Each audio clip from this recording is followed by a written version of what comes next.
तुम्हें पता है टॉपर और एक एवरेज बच्चे में डिफरेंस क्या होता है? अब सॉल्यूशन चैप्टर भाई न्यूमेरिकल वाला चैप्टर हो जाता है। बच्चे इसको पढ़ तो लेते हैं, ठीक है। अच्छा, ये बड़ा इंपॉर्टेंट है, यहां से आपकी सीबीटी में 2 बार क्वेश्चंस पूछे गए हैं।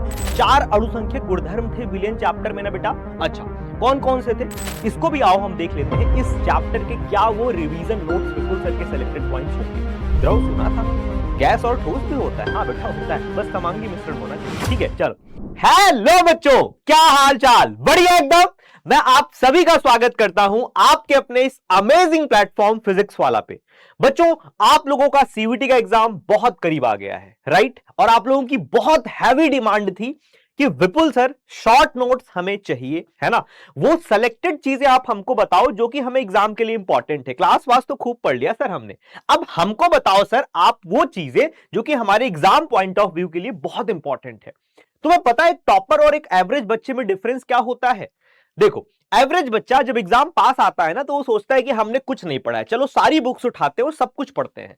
टॉपर बच्चा ये काम करता है कि सब कुछ पढ़ चुका होता है, वो एंड टाइम पे सिर्फ रिवीजन करता है। तो आज के इस सेशन में तुमको मिलने वाला है विपुल सर के रिवीजन नोट्स, ठीक है।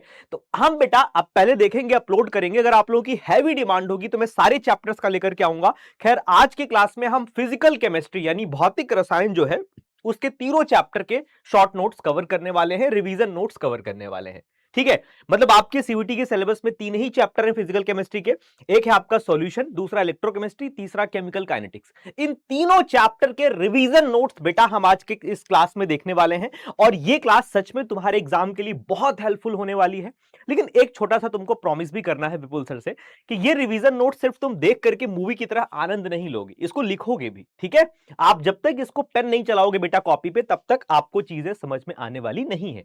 सुनना अच्छी बात है लेकिन वो भूल जाता है। तो अगर तुम इतनी बात विपुल सर की मानोगे, है ना, तो डेफिनेटली मैं बेटा आपको अगले भी चैप्टर्स के शॉर्ट नोट्स की वीडियोस लेकर के आऊंगा, ठीक है। चलो, या फिर मैं थोड़ा बाद में भी दे दूंगा आपको, है ना, पीडीएफ अगर चाहिए। अभी तो मैं नहीं देने वाला भाई, ठीक है। तो जब तक आप लिखोगे नहीं तब तक आपकी प्रैक्टिस नहीं होगी। प्रैक्टिस नहीं होगी तो फिर आप अच्छा एग्जाम में एक्सेल नहीं करोगे, ठीक है। तो यस, अभी आज के इस वीडियो में हम 3 चैप्टर यानी फिजिकल केमिस्ट्री को धुआं धुआं मचाने वाले हैं भाई। फिजिकल केमिस्ट्री के तीनों चैप्टर्स के शॉर्ट नोट्स देखेंगे, अच्छे से समझेंगे हर एक कॉन्सेप्ट को। उसके बाद जो दूसरी वीडियो आएगी या तो मैं इनऑर्गेनिक केमिस्ट्री की ला दूंगा या ऑर्गेनिक केमिस्ट्री की ला दूंगा। तो 3 वीडियो, मोस्ट प्रोबेबली 3 वीडियो में हम पूरा का पूरा आपका केमिस्ट्री निपटा देंगे, ठीक है। तो यस, जैसा डिमांड होगा, अगर आप लोगों को चाहिए तो कमेंट सेक्शन में बताना जरूर कि हां सर नेक्स्ट वीडियो भी चाहिए, तो हम जरूर उसको भी प्लान करेंगे। खैर, अभी हम बात करते हैं फिजिकल केमिस्ट्री के उन तीनों चैप्टर के। तो चलो भाई, बिना किसी देरी के हम स्टार्ट करते हैं आपका आज का लेक्चर, है ना। लेक्चर में हम आज विपुल सर के मेरे खुद के बनाए हुए रिवीजन नोट से बेटा, और स्टार्ट करेंगे हम अपना रिवीजन नोट सॉल्यूशन चैप्टर से यानी विलियन चैप्टर से। अब सॉल्यूशन चैप्टर भाई न्यूमेरिकल वाला चैप्टर हो जाता है। बच्चे इसको पढ़ तो लेते हैं लेकिन जैसे एग्जाम में जब कोई न्यूमेरिकल आता है ना तो उनके दिमाग की बत्ती गुल हो जाती है, ठीक है। तो वो गुल नहीं होने देंगे भाई, हम तुमको पहले ही एकदम पक्का कर देंगे, ठीक है। रिवीजन नोट्स अगर विपुल सर के आपने सीरीज देख ली तो कहां कहां आपका डर भाई सब भाग जाएगा, ठीक है। तो चलो भाई, अब हम बात करेंगे एक एक करके बेटा, एक एक चैप्टर को हम स्टार्ट करते हैं बिना किसी देरी के, ठीक है। और विलियन चैप्टर को हम स्टार्ट करते हैं। सबसे पहले हम बात करते हैं विलियन की परिभाषा और घटक, है ना। देखो, अब विलियन क्या होता है मैंने आपको बता रखा है, 2 या 2 से अधिक रासायनिक अक्रिय पदार्थों का समांगी मिश्रण। समांगी मिश्रण भी मैंने आपको बता रखा है। होमोजीनियस मिक्सचर क्या होता है भाई, है ना। तो होमोजीनियस मिक्सचर अगर आप किसी 2 या 2 से अधिक पदार्थों का बन रहा है तो वो एक विलियन है, वो एक सॉल्यूशन है। ये विलियन बेटा ठोस भी हो सकता है, द्रव भी हो सकता है, गैस भी हो सकता है। सर विलियन तो हमने सिर्फ द्रव सुना था, गैस और ठोस भी होता है। हाँ बेटा होता है, बस समांगी मिश्रण होना चाहिए, ठीक है। चलो, तो अब यहां पर 2 या 2 से अधिक रासायनिक रूप से अक्रिय पदार्थों, रासायनिक रूप से अक्रिय वर्ड से क्या तात्पर्य भैया, कोई कुछ रिएक्ट करके तीसरा कंपाउंड ना बना ले, केमिकली इनएक्टिव, अनरिएक्टिव होने चाहिए वो, ठीक है। तो अब उसका अगर समांगी मिश्रण है, जैसे पानी में आप अगर नमक घोल लोगे बेटा तो पूरे अच्छे तरीके से पूरा पानी नमकीन बन जाता है, ठीक है। समांगी मिश्रण है ये, तो ये विलयन हुआ एक, है ना। अच्छा, द्विअंगी विलयन किसे कहते हैं? जिस विलयन के 2 अंग हो, मतलब एक विलेय एक विलायक हो। विलयन के घटक क्या होते हैं? विलेय प्लस विलायक। विलेय क्या होता है? विलयन में जिसकी मात्रा कम होती है विलेय, जिसकी मात्रा अधिक होती है वो विलायक। जैसे अभी नमकीन वाला पानी बनाए थे ना, तो पानी में नमक थोड़ा सा था, पानी ज्यादा था, तो नमक थोड़ा सा था तो नमक आपका विलेय हो गया, पानी आपका विलायक हो गया। सिंपल सी बात है भाई, है ना। तो ये विलयन के घटक हो गया बेटा। अब एक नया हम बात करते हैं विलयनों का वर्गीकरण यानी क्लासिफिकेशन ऑफ सॉल्यूशंस। भौतिक अवस्था के आधार पर, यानी based on their physical state हम देखेंगे कि विलेन कितने प्रकार के होते हैं। ठीक है, अच्छा ये बड़ा इंपॉर्टेंट है, यहां से आपके सीवीटी में 2 बार क्वेश्चंस पूछे गए हैं, है ना, डायरेक्टली बेटा, मतलब आपके एग्जांपल्स भी चेंज नहीं करता। ये आपके जो एग्जांपल्स यहां पर दिख रहे हैं ना आपको, ये एग्जांपल भी चेंज नहीं करता एग्जामिनर। सीयूटी में बस यही गिने चुने एग्जांपल्स ही पूछा जाता है। ठीक है, और ये टेबल आपके एनसीईआरटी में भी गिवन है। ठीक है, तो यहां से कई बार एग्जाम में क्वेश्चंस पूछे गए हैं, आप लोगों को एकदम कंठस्थ होना चाहिए हर एक क्लासिफिकेशन, हर एक एग्जाम्पल विलियन का। ठीक है, बहुत आसान है यार, मैं एक एक करके समझाता हूं। जैसा कि मैंने बोला बेटा, विलेन के 2 घटक होते हैं, विलेय प्लस विलायक। अब विलायक ज्यादा होता है तो विलायक ही विलेन के भौतिक अवस्था का निर्धारण करता है। ठीक है, अच्छा, अगर आपका गैसीय विलेन है तो विलायक हमेशा गैस होगा। क्यों? क्योंकि विलायक ही जो होता है वही पूरे बने हुए विलेन के भौतिक अवस्था का निर्धारण करता है भैया। तो अब यहां पर विलायक अगर गैस है तो अब विलेय कुछ भी हो सकता है, ठोस, द्रव, गैस तीनों हो सकता है। तो अगर विलायक गैस है तो 3 केसेस हो गए गैसीय विलेन के। इसी प्रकार से अगर आपका द्रव विलेन कोई बन रहा है तो उसका विलायक हमेशा द्रव होगा, क्योंकि विलायक ही तो विलेय की भौतिक अवस्था, विलेन की भौतिक अवस्था का निर्धारण करता है। तो यहां पर तीनों के तीनों द्रव होंगे और आपका जो विलेय है वो ठोस, द्रव, गैस कुछ भी हो सकता है। ठीक इसी तरीके से ठोस विलेन की अगर मैं बात करूंगा बेटा, तो ठोस विलेन में आपका विलायक हमेशा ठोस होगा, विलेय जो होगा वो ठोस, द्रव, गैस कुछ भी हो सकता है। इस तरीके से 9 तरीके से हम 3 3 6 3 9 तरीके से हम इसको क्लासिफाई करते हैं। ठीक है, अब आओ एक एक करके देखते हैं बेटा। अगर आप गैस को गैस में मिला रहे हो, गैस को गैस में मिक्स कर रहे हो, तो बनने वाला विलेन गैस होगा यार, सिंपल सी बात है। जैसे ऑक्सीजन और नाइट्रोजन गैसों का मिश्रण, है ना, हमारे एनवायरमेंट में बहुत सारी गैसेस हैं, सब आपस में मिक्स है ना, तो गैस में गैस का मिक्सचर हुआ बेटा, है ना। अच्छा, द्रव को अगर आप गैस में मिक्स कर दो, ठीक है, जैसे आप नाइट्रोजन गैस में आप क्लोरोफॉर्म को मिक्स कर दो, तो क्या इसका किसका एग्जांपल है आपका, है ना, किसका एग्जांपल है? द्रव में हम आप गैस का मिक्स कर दिए, है ना। अच्छा, अब अगर ठोस को हम मिक्स कर दे रहे हैं गैस में बेटा, ठीक है, अच्छा, जैसे नाइट्रोजन गैस में कपूर, है ना, नाइट्रोजन गैस में कपूर का मिक्सचर जो है ये आपका ठोस में गैस का एग्जाम्पल है। अच्छा, द्रव विलयन क्या होता है भैया? द्रव विलयन मतलब बनने वाला विलयन जो होगा वो द्रव अवस्था का होगा। तो द्रव में या तो आप गैस मिक्स कर दो, है ना, कैसे? जैसे जल, वाटर बेटा, पानी पीते हो ना, उसमें ऑक्सीजन डिसॉल्व होता है। अच्छा, द्रव को द्रव में मिक्सर, ये तो बहुत ही आसान है सर, द्रव का द्रव में मिक्सर, बहुत अच्छी बात है भैया। जल में घुला हुआ एथेनॉल, एथेनॉल को मिला दो वाटर में, जल में जल मिक्स हो गया, विलयन समांगी मिश्रण बन गया, जलीय विलयन बना। अच्छा, द्रव में ठोस आप मिक्स कर दो, सर ये कैसे करेंगे? ठोस कैसे करेंगे? जल में आप चीनी मिक्स कर दो, है ना, सिंपल सी बात है। अब ठोस विलयन के प्रकार, मतलब जिसका भौतिक अवस्था ठोस होगा, ऐसे कौन से विलयन होंगे यार? ठोस में गैस का मिक्सचर, जैसे पैलेडियम में हाइड्रोजन का विलयन, बहुत अच्छा एग्जांपल है, आया भी हुआ है एग्जाम में बेटा, पीवाईक्यूज में। ठोस में द्रव का मिक्सचर बेटा, है ना। अच्छा, जैसे सोडियम के साथ पारे का अमलगम, बहुत फेमस एग्जांपल है बेटा। ठोस का ठोस में मिक्सचर, ये तो बहुत ही आसान है। ठोस का ठोस में मिक्सचर कब होगा बेटा? जब आपका सोने में घुला हुआ कॉपर, मान लो मिश्र धातुएं जो होती हैं, ठोस ठोस मिक्स करके समांगी मिश्रण बना दो, हो गया ठोस विलयन। तो इस तरीके से 9 पार्ट्स में हम इसको क्लासिफाई करते हैं बेटा, 9 पार्ट्स में हम इसको क्लासिफाई करते हैं आपके इसको, ठीक है। अच्छा, टाइप्स ऑफ सॉल्यूशन के अगली बार हम बात करते हैं नेक्स्ट टॉपिक की, विलयन की सांद्रता को व्यक्त करना। मतलब आपने उस विलयन में विलय मिला तो दिया, लेकिन कितना मिलाया, ये होती है सांद्रता, है ना, विलय की कितनी मात्रा है। तो उस सांद्रता को व्यक्त करने के इतने तरीके होते हैं, कौन कौन से बेटा? द्रव्यमान प्रतिशत, मतलब कितना उसका द्रव्यमान का प्रतिशत है, मास में कितना परसेंटेज है विलय, है ना, या विलायक, है ना, कितना का कितना पार्ट है। आयतन प्रतिशत, अगर आप आयतन में उसका प्रतिशत निकालना चाहते हो तो आप आयतन प्रतिशत की बात करते हो। द्रव्यमान आयतन प्रतिशत, है ना, पार्ट्स प्रति मिलियन, बहुत छोटा, जब बहुत छोटा विलय होता है, विलय की मात्रा जब अत्यंत सूक्ष्म होती है तो हम पार्ट्स प्रति मिलियन की बात करते हैं। मूल अंश, मोलरता, मोललता और नॉर्मलता। अच्छा, एक एक करके बात करते हैं। द्रव्यमान प्रतिशत आप कैसे निकालोगे? जिस भी अवयव का आप निकालना चाहते हो उसका द्रव्यमान बटे विलयन का कुल द्रव्यमान, और प्रतिशत है तो इंटू 100 कर दो, आ जाएगा। ऐसे ही आयतन प्रतिशत, अवयव का द्रव्यमान बटे विलयन का कुल आयतन, ठीक है, सॉरी, अवयव का आयतन बटे विलयन का कुल आयतन इंटू 100 कर दोगे भैया। द्रव्यमान आयतन प्रतिशत, 100 ml विलयन में उपस्थित विलय का ग्राम में द्रव्यमान, ऐसे बोल सकते हो आप, है ना। तो इस तरीके से आप निकालते हो। पार्ट्स प्रति मिलियन बेटा, पार्ट्स प्रति मिलियन, पार्ट्स प्रति मिलियन, है ना। अच्छा, प्रतिशत है तो आप 100 से मल्टीप्लाई कर देना यहां पे। पार्ट्स प्रति मिलियन, जिस विलय की, जब विलय की मात्रा अत्यंत सूक्ष्म होती है तो हम पार्ट्स प्रति मिलियन की बात करते हैं। अच्छा, अवयव के भागों की संख्या, है ना, कितने भाग हैं उसके, कितने पार्ट्स हैं, डिवाइड बाई विलयन के कुल भागों की संख्या इंटू 100, बिल्कुल नहीं, यहां तो मिलियंस की बात हो रही, तो 10 की पावर 6 यहां पर आ जाएगा। मोल अंश बेटा, मोल अंश, जिस भी अंश का आपको मोल अंश निकालना है, विलय का निकालना है तो विलय के मोल बटे कुल मोल, विलायक का निकालना है तो विलायक के मोल बटे कुल मोल, आ गया मोल अंश यार। और दो अगर घटक द्विअंगी विलयन है तो दोनों विलयनों का मोल अंश जो होगा वो एक के बराबर होगा, x1 प्लस x2 बराबर 1। ये आई थिंक तुमको पता होगा ये चीज। चलो तो अब बात करेंगे भाई मोलरता क्या होती है। अच्छा, मोलरता का मतलब क्या होता है? मान लो बेटा आपके पास में 1 लीटर विलयन है, ठीक है, 1 लीटर विलयन है, इसमें विलेय के कितने मोल हैं भैया? विलेय के मोल, यही होती है मोलरता बेटा, यही होती है मोलरता। मोलरता का मतलब है प्रति किलोग्राम विलायक में घुले मोलों की संख्या, है ना। अच्छा सॉरी सॉरी, ये मोलरता मैंने बोल दिया, मोलरता है प्रति लीटर विलयन में घुले मोलों की संख्या। ये ताप पर निर्भर करता है क्योंकि आयतन का फलन आ रहा है, आयतन का फलन जहां जहां आता है वो ताप पर निर्भर करने वाली इकाई होती है। ठीक है, यहां पर इसके फॉर्मूला भी गिवन है बेटा। मोललता क्या होती है? अब यही मैं अगर आपका लीटर में न लेकर के किलोग्राम में ले लूं तो प्रति किलोग्राम विलायक, मान लो आपके पास में 1 केजी विलायक है भैया, 1 केजी क्या है? विलायक है। अब 1 केजी विलायक में कितना विलेय के मोल है? ये आपका क्या होता है बोलो? ये मोललता होती है बेटा, है ना। इसको स्मॉल m से डिनोट करते हैं। नॉर्मेलिटी क्या होती है? 1 लीटर विलयन में उपस्थित ग्राम तुल्यांकों की संख्या, विलेय के ग्राम तुल्यांकों की संख्या। अब बात करते हैं विलेयता क्या होती है। विलेयता का मतलब होता है बेटा, देखो, लाइक डिजॉल्व्स लाइक, ठीक है। अच्छा, तो अब ध्रुवीय विलेय विलेय होगा तो ध्रुवीय विलायक में ही वो आपका घुलेगा, और अध्रुवीय विलायक जो है बेटा वो अध्रुवीय विलायक में ही घुलता है। ये बात आपको पता होनी चाहिए।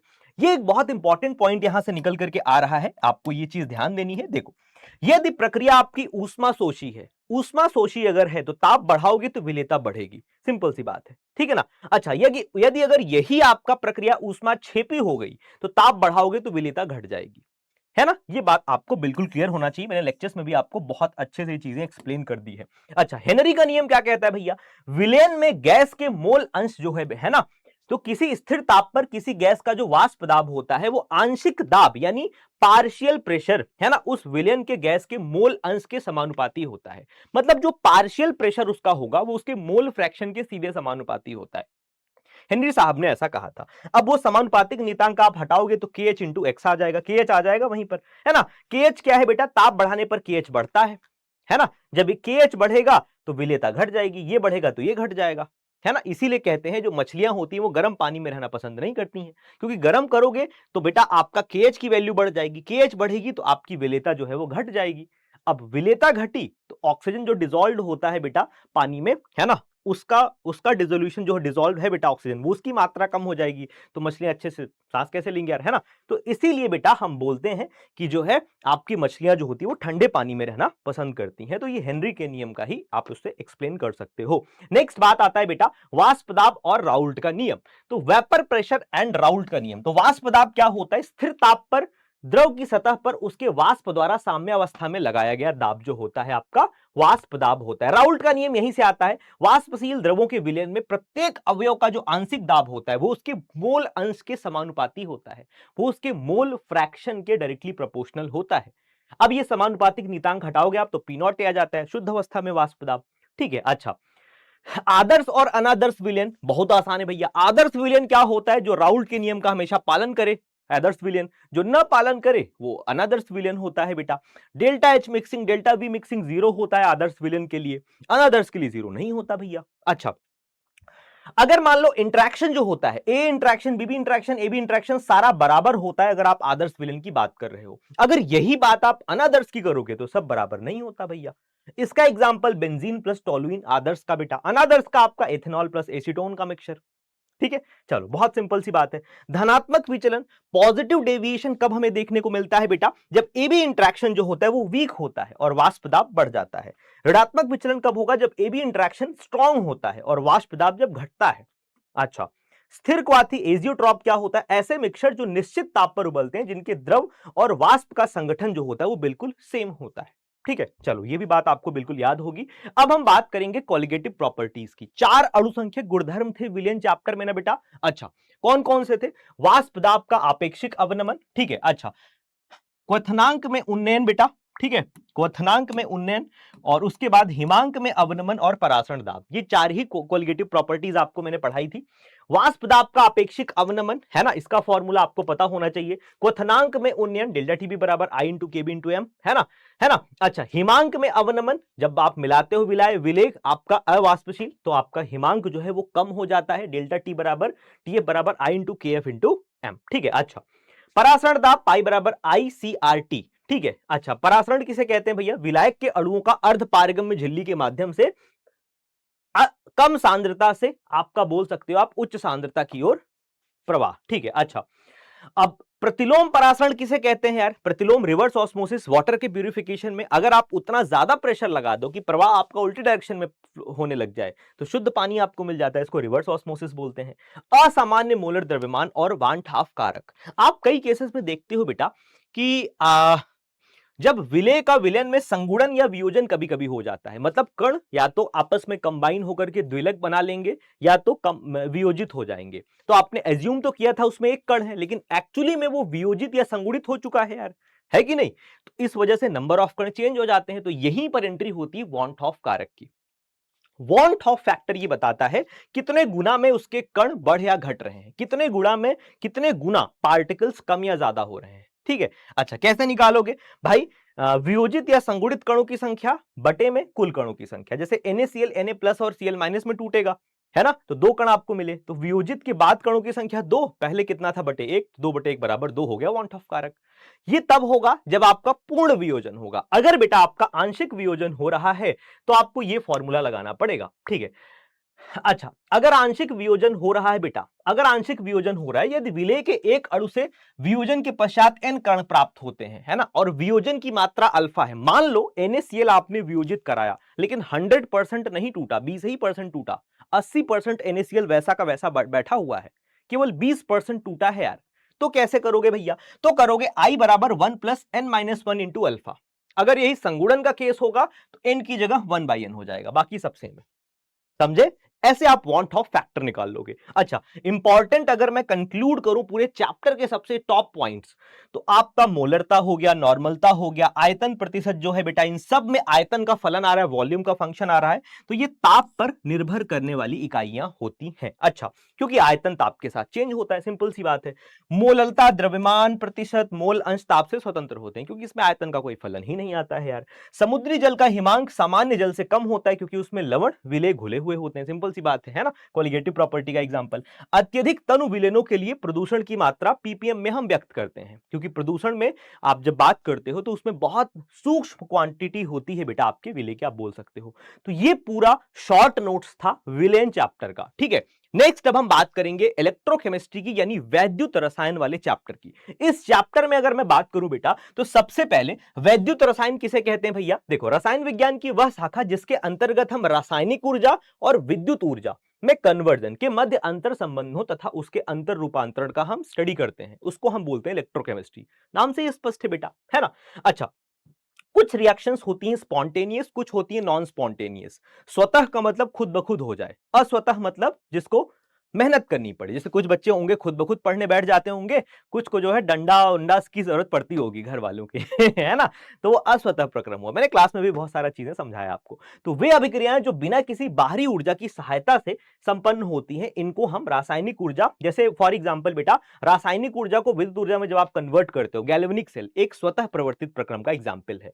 अस्वतः प्रक्रम बेटा, जिसके लिए कुछ आप फोर्सफुली आप कराओ तब वो प्रोसेस हो, तो उसको अस्वतः बोलते हैं, ठीक है। अच्छा, वे अभिक्रियाएं जिनको संपन्न कराने के लिए बाहरी विद्युत ऊर्जा की आवश्यकता होती है, ठीक है, जैसे आपका विद्युत अपघटनी सेल, कॉपर की प्यूरिफिकेशन में देखो, जब आप बैटरी लगाते थे तब होता था, बाहर से एनर्जी आपने दिया, अस्वतः प्रक्रम हुआ बेटा। अच्छा, इलेक्ट्रोकेमिकल सेल जो होता है, अगर मैं बोलूं तो ये दो तरीके से आप इसको बांट सकते हो, है ना। इलेक्ट्रोकेमिकल सेल का मतलब होता है ये एक ऐसी युक्ति है जो या तो रासायनिक ऊर्जा को विद्युत ऊर्जा में बदलती है या विद्युत को रासायनिक में बदलती है।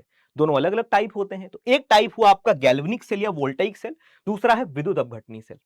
जो गैल्वेनिक सेल होता है आपका, ये रासायनिक ऊर्जा को विद्युत ऊर्जा में बदलता है ना। जैसे आप एक कैथोड एक एनोड बनाए, उससे आपने इलेक्ट्रिसिटी जनरेट कर ली, तो रासायनिक ऊर्जा से विद्युत ऊर्जा आपने बना ली, गैल्वेनिक सेल। इसके विपरीत आपका विद्युत अपघटनी सेल होता है, ये आप इलेक्ट्रिसिटी से यानी विद्युत ऊर्जा को रासायनिक ऊर्जा में बदलते हो, जैसे इलेक्ट्रोप्लेटिंग का एग्जांपल जो मैंने बताया था कॉपर की शुद्धता में।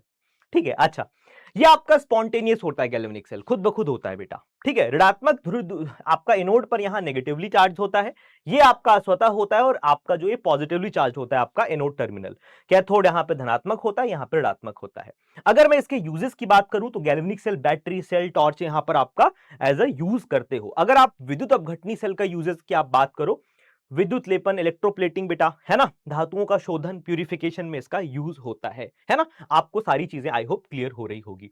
डेनियल सेल किसे कहते हैं भैया, सॉल्ट ब्रिज किसे कहा जाता है, ठीक है, आओ इसको भी हम समझते हैं बेटा। तो देखो डेनियल सेल में जो जिंक एनोड के रूप में काम करता है और कॉपर आपका कैथोड के रूप में काम करता है। सॉल्ट ब्रिज भैया, है ना, देखो सर्किट कंप्लीट नहीं है तो कुछ टाइम के बाद इलेक्ट्रिसिटी फ्लो रुक जाती है, तो सर्किट बना रहे बेटा, इलेक्ट्रिकल न्यूट्रलिटी बनी रहे, विद्युत उदासीनता बना रहे, इसीलिए हम उसमें यू शेप का कोई एक सॉल्ट ब्रिज लगा देते हैं, है ना। अच्छा, ये परिपथ को पूरा करता है बेटा, है ना, दोनों अर्ध सेलों की विद्युत उदासीनता को बनाए रखता है, लिक्विड जंक्शन पोटेंशियल को ये मिनिमाइज करता है। ये सॉल्ट ब्रिज के फंक्शन होते हैं, एग्जाम में आया हुआ है सीयूटी में तुम्हारे। ठीक है, यू आकार की नली होती है, इसमें हम अक्रिय इनर्ट इलेक्ट्रोलाइट डाल देते हैं, जैसे KCl हो गया, KNO3 हो गया, अगर नाम का हम एक जेल भी उसमें डाल देते हैं। ठीक है, अच्छा इलेक्ट्रोड पोटेंशियल किसे कहते हैं भैया, है ना, इलेक्ट्रोड विभव किसे कहते हैं ये भी जान लो। देखो जब किसी धातु की छड़ को बेटा हम उसके स्वयं के आपके आयनों के विलयन में डुबोया जाता है ना, तो धातु और विलयन के बीच में जो पोटेंशियल डिफरेंस होता है उसको इलेक्ट्रोड पोटेंशियल बोलते हो। ठीक है, अच्छा मानक हाइड्रोजन इलेक्ट्रोड किसे कहते हैं। देखो हाइड्रोजन इलेक्ट्रोड बेटा हमने स्टैंडर्ड मान रखा है, हमने खुद माना कि भाई इसका जो इलेक्ट्रोड विभव होगा वो 0 वोल्ट होगा, हमने खुद असाइन किया। ठीक है, अच्छा अब उसी हाइड्रोजन के रिस्पेक्ट में हमने विद्युत रासायनिक श्रेणी बना दी। अच्छा ये क्या होता है, विभिन्न इलेक्ट्रोडों के उनके मानक अपचयन विभव के बढ़ते हुए क्रम में हमने उसको अरेंज कर रखा होता है। जैसे देखो श्रेणी में ऊपर की जो धातुएं होती हैं, जैसे लिथियम वो प्रबल अपचायक होता है, नीचे जैसे F2 है आपका वो प्रबल ऑक्सीकारक होता है। ठीक है, तो ये चीज हुआ। अब इलेक्ट्रोड विभव तो निकालना आपने देख लिया, मानक इलेक्ट्रोड विभव, है ना, मतलब स्टैंडर्ड कंडीशन पर, लेकिन हमेशा कंडीशंस तो स्टैंडर्ड होती नहीं है, हो सकता है कभी किसी पे सांद्रता परिवर्तन होता रहे, उतने सांद्रता का आपका सेल आ गया, अब उसका विभव कैसे निकालोगे। तो जब आपकी मानक कंडीशंस नहीं होती हैं तो उस जगह पर आप अगर सेल विभव निकालते हो तो नस्ट समीकरण का आप यूज करते हो बेटा। नस्ट समीकरण की हेल्प से आप निकाल सकते हो। क्या है नस्ट समीकरण, ई सेल बराबर E naught cell minus 2.303 RT by NF log Q। ठीक है, ठीक है, और गिब्स फ्री एनर्जी क्या होती है, डेल्टा जी बराबर माइनस का NFE। ठीक है, अगर डेल्टा जी नेगेटिव तो प्रक्रिया स्वतः, डेल्टा जी पॉजिटिव तो प्रक्रिया अस्वतः, है ना। साम्य स्थिरांक बेटा, साम्य स्थिरांक जब आप साम्य की बात करते हो तो ई सेल 0 हो जाता है, जब ये ई सेल 0 होगा तो आप इसको पक्षांतर करके ई नॉट सेल की वैल्यू आप निकाल सकते हो। ठीक है, तो इस तरीके से आप, ये पूरा समरी है। नेक्स्ट आप विद्युत अपघटनी चालकता की जब आप बात करोगे तो यहां पे प्रतिरोध का मात्रक वगैरह कई बार पूछा गया है। ठीक है, तो ये मात्रक आपको क्लियर होना चाहिए। प्रतिरोध का मात्रक क्या होता है भैया, ओम होता है, भौतिक विज्ञान में आपने पढ़ा होगा। ठीक है, अच्छा प्रतिरोधकता का मात्रक बेटा क्या होता है, बोलो, ओम सेंटीमीटर या ओम मीटर से आप बोलते हो। चालकत्व क्या होता है भैया, प्रतिरोध के व्युत्क्रम को चालकत्व कहते हैं। ठीक है, अच्छा इसका मात्रक सीमेंस या ओम इनवर्स। ठीक है, चलो विशिष्ट चालकता, स्पेसिफिक, है ना, विशिष्ट चालकता तो प्रतिरोध का व्युत्क्रम होता है ये। मोलर चालकता क्या होता है, एक मोल विद्युत अपघट्य युक्त विलयन की चालकता मोलर चालकता कहलाती है। ठीक है, चलो इसका ये फॉर्मूला है, मात्रक सीमेंस सेंटीमीटर स्क्वायर, है ना, मोल इनवर्स, तो ये इसका मात्रक होता है। कोलराउस का नियम आ जाता है यहां पे, बहुत इंपॉर्टेंट है बेटा। कोलराउस का नियम जो है वो क्या कहता है बेटा, कोलराउस का नियम क्या कहता है भैया, जब किसी भी हम किसी को अनंत तनुता कर दें, इनफाइनाइटली हम उसको डाइल्यूट कर दें, तो उस कंडीशन पर जो उस विद्युत अपघट्य की मोलर चालकता होगी, वो मोलर चालकता उस विलयन में उसमें उपस्थित धनायन और ऋणायन के इंडिविजुअल मोलर चालकताओं के योग के बराबर होगी। ये बोला था कोलराउस ने। ठीक है, अच्छा नेक्स्ट अब हम बात करेंगे, फैराडे ने 2 नियम दिया था बेटा। फैराडे का नियम कुछ था, फैराडे ने क्या बोला था, प्रथम नियम था इलेक्ट्रोड पर मुक्त पदार्थ की जो मात्रा होती है वो प्रवाहित फ्लो होने वाले आवेश के समानुपाती होती है, मतलब W जो होता है बेटा बराबर Z into I into T होता है। दूसरा नियम फैराडे का क्या था यार, है ना, दूसरा नियम था यदि समान विद्युत धारा हम विलयनों में प्रवाहित करें तो जो, अब मान लो भिन्न भिन्न विलयनों में हम प्रवाहित कर रहे हैं, समान यार समान धारा लेकिन भिन्न भिन्न विलयन है। ठीक है, अच्छा तो मुक्त मात्राएं जो होती हैं उनके रासायनिक तुल्यांकी भार के समानुपाती होता है, उनके इक्विवेलेंट वेट के प्रोपोर्शनल होता है। ठीक है, चलो और एक मोल इलेक्ट्रॉन पर आवेश कितना होता है, अगर मैं अप्रोक्सीमेटली बोलूं तो 96,500 गुलाम, है ना। कूलम्ब प्रति मोल। तो इस तरीके से आप 1 मोल पर आवेश भी बता सकते हो। नेक्स्ट बात करेंगे बेटा बैटरी और ईंधन सेल, प्राथमिक बैटरी और सेकेंडरी बैटरी। प्राथमिक बैटरी क्या होती है, जिनको हम पुनः चार्ज नहीं कर सके, केवल एक बार आप उसको चार्ज कर सकते हो। जैसे मरकरी सेल, इसका विभव जो होता है वो फिक्स होता है 1.35 वोल्ट, कई बार एग्जाम में पूछा गया है। द्वितीयक बैटरी जिसको बार बार चार्ज कर लो, जैसे आपकी इन्वर्टर की बैटरी, मोबाइल फोन की बैटरी, दोबारा चार्ज कर लो, ठीक है। जैसे लेड स्टोरेज बैटरी बेटा, है ना, निकल कैडमियम सेल, ये सारे क्या है बोलो, सेकेंडरी सेल के एग्जांपल होते हैं, है ना। लेड स्टोरेज बैटरी में 38% H2SO4 का यूज होता है, ये भी कई बार पूछा गया आपके सीवीटी में। हर वो पॉइंट मैंने छोटा छोटा यहां पर लिख रखा है। ईंधन सेल, फ्यूल सेल क्या होता है भैया, जो ईंधन H2CH4 के दहन में ऊर्जा को सीधे विद्युत आप बोल सकते हो, इसके दहन से आपको सीधा इलेक्ट्रिसिटी आपको मिलती है ना, फ्यूल सेल, ये भी काफी इंपॉर्टेंट है ना। यहां पर बाई प्रोडक्ट जो मिलता है वो H2O मिलता है, वो उसको आप रीयूज कर सकते हो, इसलिए काफी यूजेबल होता है। संक्षारण, धातु की सतह पर वायुमंडलीय गैसों और नमी की उपस्थिति में अवांछित यौगिकों जैसे ऑक्साइड का बनना, ये क्या कहलाता है, संक्षारण कहलाता है। जैसे लोहे पर जंग लगना बेटा, है ना, रोकथाम कैसे कर सकते हो आप, उसको पेंट कर दो तो जंग नहीं लगेगा, सिंपल सी बात है। की पॉइंट अगर मैं बात करूं तो एसएचई का मानक विभव सदैव शून्य हम मानते हैं बेटा। तनुकरण करने पर विशिष्ट चालकता घटती है परंतु मोलर चालकता बढ़ जाती है, ये बात आपको पता होगी। अच्छा, प्रबल वैद्युत अपघट्ट की जब आप बात करते हो, ठीक है, और उसके सी के बीच मध्य जो आरेख है वो स्ट्रेट लाइन आता है, ठीक है। अच्छा, गैल्वेनाइजेशन में जिंक का कोटिंग कर देते हैं बेटा हम, है ना। अच्छा, तो ये था पूरा भैया, है ना, इलेक्ट्रोकेमिस्ट्री के बारे में शॉर्ट नोट्स। अब हम बात करेंगे लास्ट चैप्टर आपके फिजिकल केमिस्ट्री का बेटा, जिसमें हम डिस्कस करने वाले हैं रासायनिक बलगत की, यानी केमिकल काइनेटिक्स के बारे में। ये बहुत अच्छा, बहुत इंटरेस्टिंग, बहुत छोटा सा चैप्टर है, इसको भी आओ हम देख लेते हैं। इस चैप्टर के क्या वो रिवीजन नोट्स विपुल सर के सिलेक्टेड पॉइंट्स होंगे, क्या वो शॉर्ट नोट्स होंगे बेटा, ठीक है। तो देखो, यहां पर हम बात करेंगे सबसे पहले रासायनिक बलगत की तो यहां पर कोई भी अभिक्रिया, है ना, कि स्पीड क्या है, दर क्या है, इससे पूरा हमारा पूरा चैप्टर रिलेटेड होता है। तो रसायन विज्ञान की वह शाखा जिसके अंतर्गत रासायनिक अभिक्रियाओं के वेग, उनकी क्रियाविधि तथा वेग को प्रभावित वाले कारकों का हम अध्ययन करते हैं, उसको हम रासायनिक बलगत की कहते हैं, है ना। अभिक्रिया के वेग के बारे में आप देख सकते हो बेटा, इकाई समय में अभिकारकों या उत्पादकों की सांद्रता में जितना चेंज होता है वो अभिक्रिया का वेग कहलाता है। औसत वेग, ताक्षणिक वेग, सब आपको पता है बेटा, कैसे निकालोगे आप। सक्रिय ऊर्जा यानी एक्टिवेशन एनर्जी क्या होती है, अभिकारकों को उत्पाद में परिवर्तित होने के लिए आवश्यक जो ऊर्जा होती है ना, वो मिनिमम एनर्जी, वो कहलाती है एक्टिवेशन एनर्जी, ठीक है। देखो, याद करो वाला ग्राफ, याद आया चलो, देहली ऊर्जा यानी थ्रेशोल्ड एनर्जी, ये क्या कहलाती है भैया, वो न्यूनतम मिनिमम ऊर्जा जो अभिकारक अणुओं के पास प्रभावी इफेक्टिव कोलिजन के लिए होनी चाहिए, वो आपकी थ्रेशोल्ड एनर्जी होती है। चलो, अब कौन कौन से वो फैक्टर है जो कि किसी एक अभिक्रिया के वेग को प्रभावित करते हैं, तो कौन कौन से भैया, अभिकारकों की सांद्रता यानी रिएक्टेंट का जो कंसंट्रेशन होता है बेटा, वो रिएक्शन के रेट को प्रभावित करता है। जैसे सांद्रता आप बढ़ा दोगे तो प्रति इकाई आयतन में अणुओं की संख्या भी बढ़ जाएगी यार, सांद्रता बढ़ाओगे तो, जिससे संघट्ट की दर और वेग, आपका रिएक्शन का रेट बढ़ जाता है। तो ये डिपेंड करता है अभिकारकों की सांद्रता बेटा। टेम्परेचर, जब आप टेम्परेचर को इंक्रीज करते हो, जब आप तापमान बढ़ाते हो, तो अणुओं की जो गतिज ऊर्जा है ना, काइनेटिक एनर्जी, वो बढ़ने लगती है टेम्परेचर बढ़ाने पर, जिससे अभिक्रिया का वेग भी जो है, स्पीड भी जो है, वो बहुत तेजी से बढ़ जाता है, समझे। चलो, अभिकारकों की प्रकृति और भौतिक अवस्था, तो गैसीय अवस्था में अगर मैं बात करूं, अभिक्रिया का वेग ठोस अवस्था की तुलना में अधिक होता है। तो जो आपकी भौतिक अवस्था है उस पर भी डिपेंड करता है रिएक्शन का रेट। उत्प्रेरक, कैटलिस्ट बेटा, रिएक्शन की रेट को बहुत तेज कर देता है बिना उसमें पार्ट लिए। तो ये सारे फैक्टर्स एक रिएक्शन के रेट को इफेक्ट करते हैं, प्रभावित करते हैं। रेट लॉ क्या होता है भैया, वेग नियम कहलाता है कि वेग जो होता है किसी भी रिएक्शन की रेट, वो उसके अभिकारकों की सांद्रता के समानुपाती होता है, जो उसका रिएक्टेंट की कंसंट्रेशन यानी ए और बी, और उसके पावर में एक्स और वाई जो है, ये प्रायोगिक रूप से आता है। इसी और एक्स और वाई के योग को आप अभिक्रिया की कोटि बोलते हो, याद आया। चलो, यहां पर के क्या है बेटा, जब आप समानुपातिक नियतांक हटाओगे तो के आएगा वेग स्थिरांक, रेट कांस्टेंट इसी को बोलते हैं, ठीक है। अच्छा, अभिक्रिया की कोटि बेटा, वेग नियम व्यंजक में अभिकारकों की सांद्रताओं का योग, है ना, सांद्रता के घातांकों का योग, एक्स प्लस वाई जो होता है, ये होता है कोटि होती है। ये एक प्रायोगिक मान्य है, ये शून्य भी हो सकता है, फ्रैक्शनल भी हो सकता है, भिन्नात्मक भी हो सकता है, या पूर्णांक मान भी हो सकता है।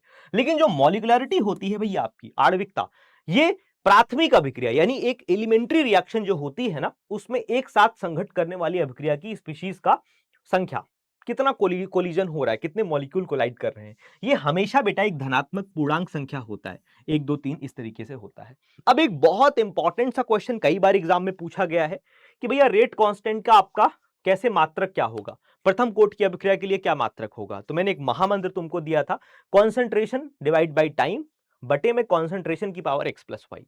अगर शून्य कोट की अपक्रिया है तो x प्लस वाई की जगह शून्य लिख दो, प्रथम कोट की अपक्रिया है तो x प्लस वाई की जगह 1 लिख दो, द्वितीय कोट की अपक्रिया है तो 2 लिख दो।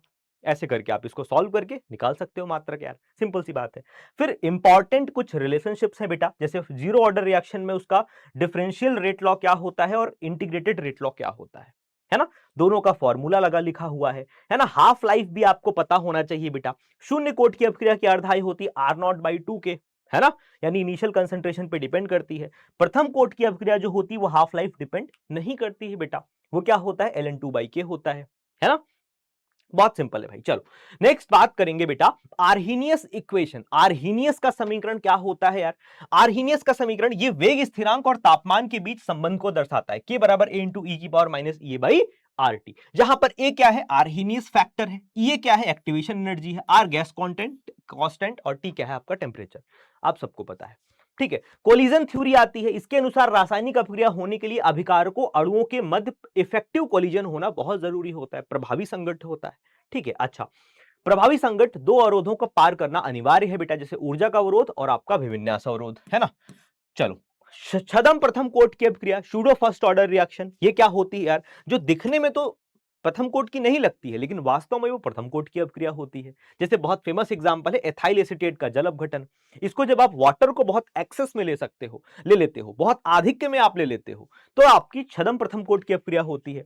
उत्प्रेरक क्या होता है? जो रासायनिक अपक्रिया के दर को बहुत तेजी से कर दे बेटा। अवरोधक इनहिबिटर क्या होता है? जो सक्रिय ऊर्जा को बढ़ा करके उत्प्रेरक के सक्रिय स्थलों को अवरुद्ध कर दे और अपक्रिया की रेट को धीमा कर दे, है ना, इनहिबिटर होता है ये। अच्छा, अगर की पॉइंट्स की मैं बात करूं तो प्रथम कोट की अभिक्रिया की अर्ध आयु जो होती है वो अभिकारकों की प्रारंभिक सांद्रता पर निर्भर नहीं करती है, ठीक है। प्रथम कोट की अभिक्रिया देखो, फर्स्ट ऑर्डर की जो रिएक्शन थी ln2 बाई के थी। ln2 की तो वैल्यू होती है, आंकिक मान होता है बेटा, ये सांद्रता पे डिपेंड कहां कर रहा है? शून्य कोट की जो अभिक्रिया थी वो सांद्रता पे निर्भर कर रहा था, ठीक है। अच्छा, शून्य कोट की अभिक्रिया जो है वो अर्धायु प्रारंभिक सांद्रता के समानुपाती होता है। यहां से क्वेश्चंस कई बार पूछा गया इस फॉर्मूले पे। किसी जटिल अभिक्रियाओं का कुल वेग जो होता है वो उसके सबसे धीमे पद, जो सबसे रेट डिटरमाइनिंग स्टेप होता है बेटा, उस पर डिपेंड करता है। चलो, आणविकता कभी भी शून्य या भिन्नात्मक नहीं हो सकती, जबकि कोटि कुछ भी हो सकता है, क्योंकि कोटि जो होता है वो एक प्रायोगिक राशि होती है, एक प्रायोगिक मान होता है। तो इस तरीके से बेटा हमने शॉर्ट नोट्स के माध्यम से, रिवीजन नोट्स के माध्यम से आपके फिजिकल केमिस्ट्री के उन तीनों चैप्टर को बिल्कुल धुआं धुआं कर दिया है। तुम लोग कमेंट बॉक्स में बताना जरूर कि ये रिवीजन की सीरीज तुमको कैसी लगी, और ये भी कमेंट करना अगर तुम चाहते हो आगे के चैप्टर्स के भी मैं रिवीजन नोट्स लेकर के तुम्हारे सामने आऊं, जिससे तुम्हारा बस आधे घंटे में पूरा का पूरा 2-3 चैप्टर रिवाइज हो जाए, ठीक है। अगर तुम ये चाहते हो तो प्लीज मुझे कमेंट करके इस वीडियो के डिस्क्रिप्शन में जरूर बताना कि हां सर अगले चैप्टर्स भी रिक्वायर्ड हैं, तो मैं जरूर उस पर भी काम करूंगा, ठीक है। चलो, ऐसे ही अच्छे से पढ़ाई करते रहो बेटा, ठीक है। एंड आई होप कि तीनों चैप्टर में आपकी बहुत अच्छे से क्लैरिटी मिली होगी। अगर आपके कोई भी डाउट्स हैं, कुछ भी आपको कंफ्यूजन है, कहीं पर भी कोई डाउट है, तो जरूर आपको कमेंट करना, हम उसको मैं पर्सनली रिवर्ट करूंगा, ठीक है। और अच्छे से तैयारी करते रहो यार, है ना, ताकि हमें सीवीटी एग्जाम को मिल करके फोड़ना है बेटा, ठीक है। और ये कुछ भी टफ नहीं है, हर एक पॉसिबल एफर्ट्स फिजिक्स वाला करेगा ताकि आप अपने एग्जाम में सेलेक्ट हो जाओ, ठीक है। तो चलो अच्छे से पढ़ते रहना, मिलते हैं एक और धमाकेदार वीडियो में। Thank you so much and love you all, bye bye.